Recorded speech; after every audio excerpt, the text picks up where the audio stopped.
হবে। সম্মানিত সুধী মণ্ডলী, তাহলে ইসলামিক লাইফস্টাইল নিয়ে যদি আমরা কথা বলি, আমাদের উম্মাহ সেন্ট্রিক হওয়ার কোনো বিকল্প নাই।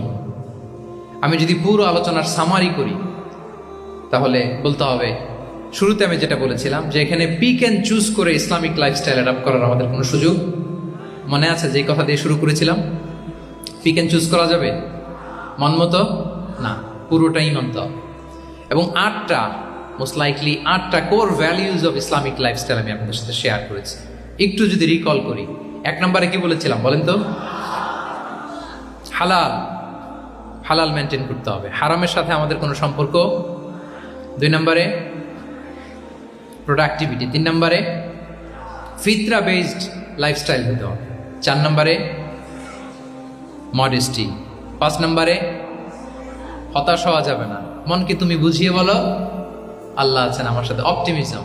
তারপরে আল্লাহর উপর ভরসা করা, গ্রেটফুলনেস। 7 নম্বরে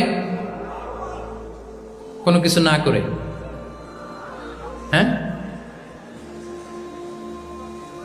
সবকিছু করার পরে, মাশাআল্লাহ, অ্যাবসলিউটলি রাইট আনসার। সবকিছু আমার সাধ্যের সবটুকুন করার পরে কি করব? কার উপর তাওয়াক্কুল করব, এবং আমরা উম্মাহ সেন্ট্রিক চিন্তা লালন করব, উম্মাহ কেন্দ্রিক। পারা যাবে তো? এই কোর ভ্যালিউজ গুলো যদি আপনি মেনটেন করেন, this would be the Islamic lifestyle. সম্মানিত সুধী, ইসলাম আমাদেরকে যে লাইফস্টাইল প্রেসক্রাইব করেছে, সেই প্রেসক্রাইব লাইফস্টাইলে আমাদেরকে সাবস্ক্রাইব করতে হবে। এর বাইরে মুসলিমের কোনো লাইফস্টাইল থাকতে পারে? এর বাইরে অন্য কোনো লাইফস্টাইল আল্লাহর কাছে গ্রহণযোগ্য হতে পারে? আল্লাহ তাআলা আমাদের সবাইকে কথাগুলো বোঝার ও আমল করার তৌফিক দান করুন।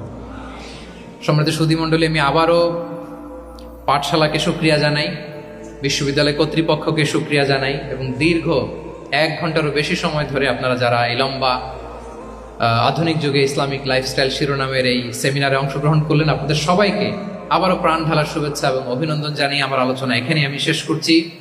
হাযা মা ইনদি ওয়াল ইলমু ইনদাল্লাহি আলাইহি তাওয়াক্কালতু ওয়া ইলাইহি উনীব।